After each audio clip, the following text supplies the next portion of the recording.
Good morning, good morning, good morning. Yes, actual morning. Welcome to another episode of Spilling Tea. I'm your host, Tiffany Daniels. And, folks, the reason why I am doing this in the morning is because I had my stream last night. And by the time I was done with my stream, I was exhausted. Because, let's face it, I got off the clock at 5:30, right? Went immediately into exercise. Then I had to go get my new vape so I can start keeping the landlord happy. Still haven't heard anything, but I figure couldn't hurt, right? Couldn't hurt. Could only assist in getting the smell out of here so they don't have a freaking leg to stand on. So, yeah, it was late. And I didn't, I was tired and exhausted. So, we are doing it this morning instead. And folks, we're going back to that horrible world known as the JRC this morning. But before we get started, a few of the usual disclaimers.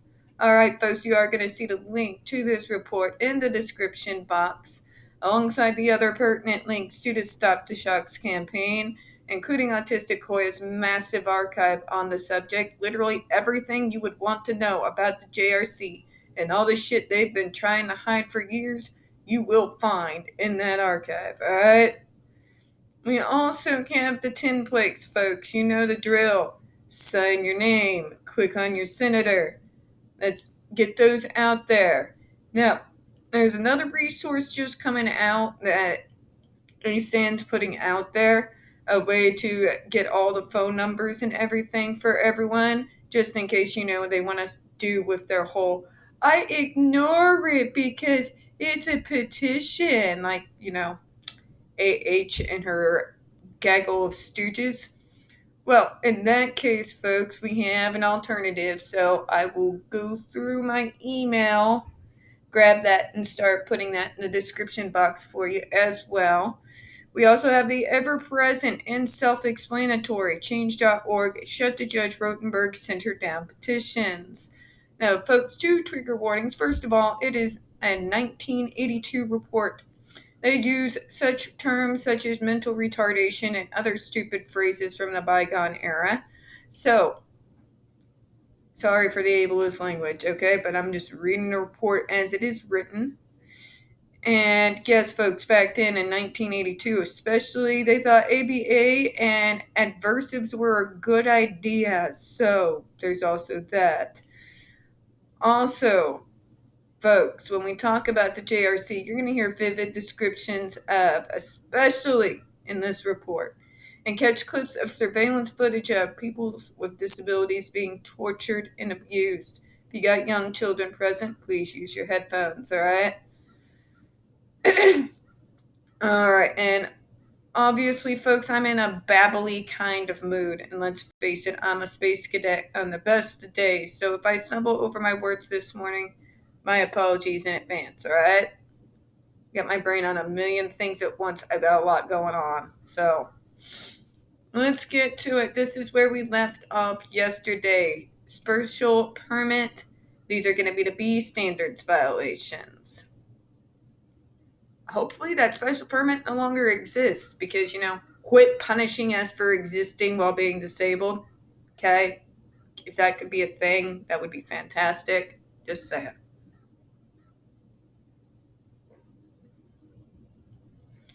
This whole concept and idea.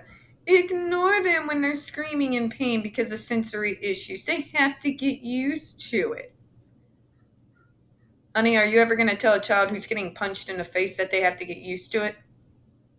Yeah, didn't think so. Shut the hell up. Moving on. Sorry. ABA is my entirely different thing. I may get into a series on that at some point. Alright. BEAD standards violations.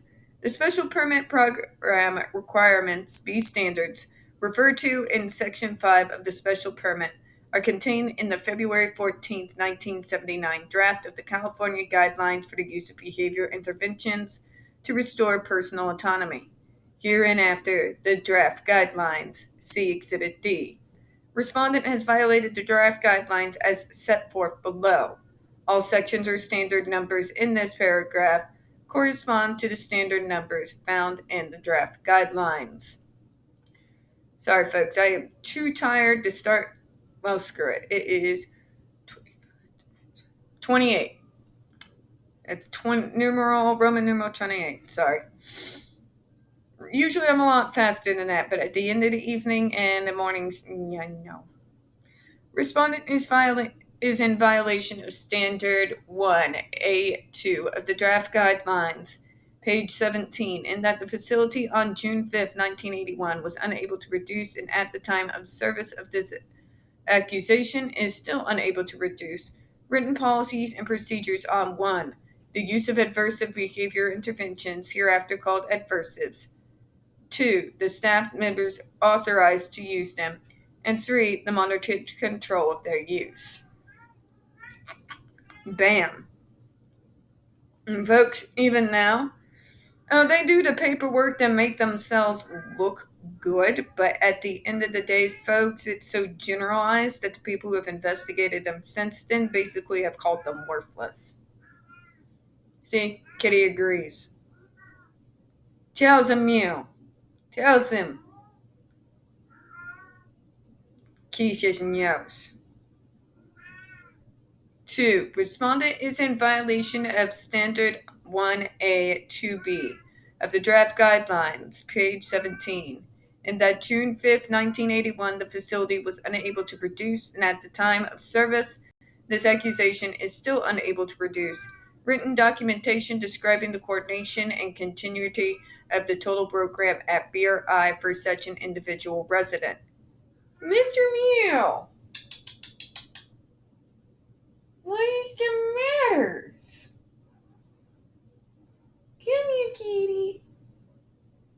What is the matters? What is mom's? You okay? You meow? Yes, folks, we do not have an edit button. Come here. Meow. Meow. Kitty, kitty, meow, meow. Kitty, kitty, meow. Kitty, meow. There he is. It's my kitty. Good boy. Kitty needs comfort. He's a good boy. Alright, folks, moving on. Accusation is still unable to produce written documentation describing the coordination and the continuity of the total program at BRI for each individual resident. Respondent further violated Standard 1A 2B of the draft guidelines in that during the period of licensure, respondent failed to adhere to a coordinated and consistent program plan for individual residents as follows. On one occasion in 1979, blank told the staff at BRI's to consequate blank with a spank for urinating, defecating in his pants. All the spanks for such conduct were not part of blank's program plan.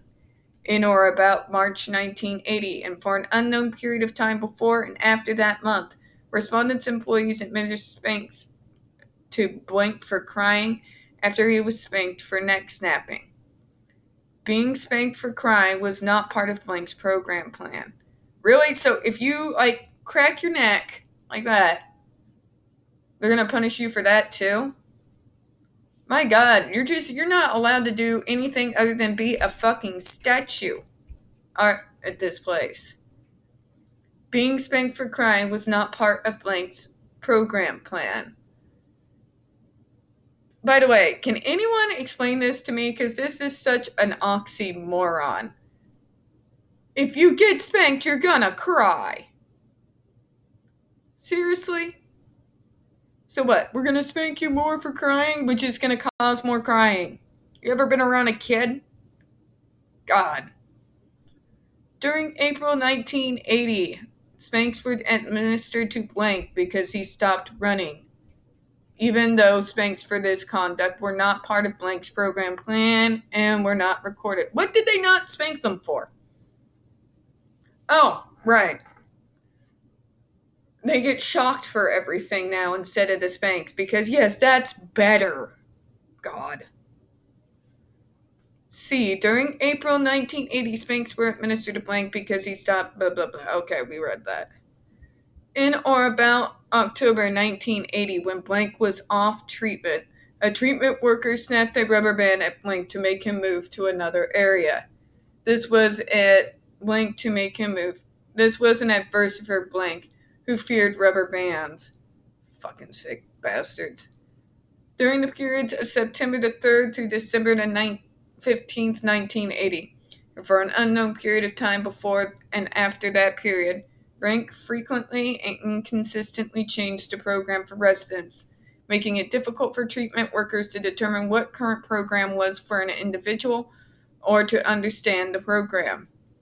On occasion during the period from September through December 1980, and on unknown occasions before and after that period, Blank would deprive Blank of the privilege of watching TV for inappropriate behavior, although such punishment was not part of Blank's program. In or about October 1980, respondent's employee administered a water squirt to Blank as a joke while Blank was off treatment. Oh, for fuck's sake. God damn. So we're going to do an adversive to you as a joke. Fuck me. In or about October 1980, respondent's employee moved up the hierarchy of adversives to a water squirt without following any procedure for approval of this squirt, without following any approval for the increase, and without documenting the change for the other treatment workers to follow. On occasion during the period from September to December 1980, and on unknown occasions before and after that period, respondent would prompt residents to become aggressive for the purpose of showing how bad the children allegedly was before treatment. Oh, for fuck's sake. So in other words, folks, you know those videos I showed you when we first started covering this shit? Fake. Complete fabricated bullshit. And they use that to get these parents, to get these vulnerable kids stuck in this hellhole. J. Oh, I bet you they deny it, but I'm sorry, folks. Videos are fake. Parents, what you're seeing is a traumatized child, and the fact that you think that that is fucking better, I don't even know what to tell you. But we're desperate. There's a lot of desperate parents in this world with disabled kids, folks. A lot of them. I know. I've worked with them. I still work with them. But you know what? There are other alternatives than to sending your kids to a hellhole that tortures them for existing. Just saying.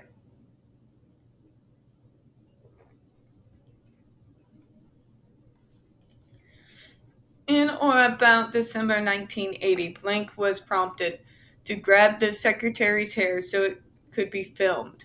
When Blank was eating, Blank filmed a close-up of food spilling out of his mouth. Blank would be prompted to misbehave, allowed to rehearse, then filmed. Food was scattered around the room by the respondent's employees, and filmed to make it appear that Danny had thrown the food. Jesus Christ. Fake. Respondent is in violation of Standard 1A, 2C of the Draft Guidelines, page 17, in that on June the 5th, 1981, the facility was unable to reduce, and at the time of service of this accusation is still unable to reduce, written policies and procedures which emphasize positive approaches to the growth and development of individual residents. That's because they don't want growth and development, folks. They want a return customer. Just saying. Respondent further violated Standard 1A of the Draft Guidelines in that in or about the period of September through December 1980, and for unknown periods of time before and after that time period, respondent stressed administration of adversives rather than use of rewards. And folks, if you want to know why I keep doing this, because we got flies flying in here to avoid the winter, and it's annoying the piss out of me. Sorry. But it is. God, go away. Ugh. Alright, back to where I was, folks. Respondent further violated Standard 1A 2C of the draft guidelines in that about the time from the period of September to December 1980, and for unknown periods of time before and after that period, respondent stressed the administration of adversives rather than use of rewards. Yeah, that's because they never reward except for when people are filming or the parents are around. Figures, right? Respondent further violated Standard 1A 2C of the draft guidelines in that the respondent was not had, during the period of licensure, a system to wean residents from adversives or a system to de-escalate adversives. That's because the JRC believes that we deserve to be on these punishments for, daring to exist for the rest of our lives. That's what they believe. There is no weaning off. Because we're so damaged that we're going to have to be punished for our existence forever. And nothing else is going to control us. Fuck your control. I've got your control.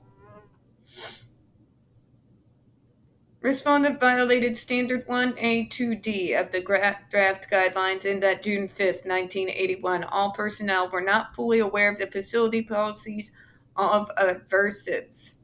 Respondent is in violation of the Health and Safety Code Section 1550, Title 22, Cal Admin Code Section 80403, and Section 1A4 of the Draft Guidelines, page 19, in that physical restraints are used and have been used continually on residents throughout the licensing period, as alleged in paragraph,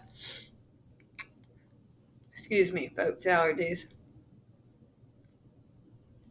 14. Despite numerous orders and warnings for the complaint to cease the use of such restraints, the excessively restrictive approach has been used for the convenience of the staff, in response to understaffing and in lieu of productive and appropriate treatment methods. Okay, so we're going to go ahead and move forward with the last part of this for the next video when I get that out this evening. But this is all very telling, folks. Very, very telling indeed, isn't it? That not only were they doing these horrible things to kids that were beyond the regulations even for the time, which is a lot, that's a lot, but that they were not properly recorded. So the sad fact of the matter is that the investigator didn't even know how often this was happening to the kids, except with the whole eating. That this is the most concrete evidence that they were able to find, but it sounds like they believe that there was so much more that they didn't know about. And that is probably very true right up to this very moment. I bet there is still a lot that we don't know about that goes on behind those closed doors. That's why we need a full-scale federal investigation where that place is ripped apart from the ground up to expose everything those bastards are doing there and get that place closed down. On that note, folks, I'm going to close out for this morning.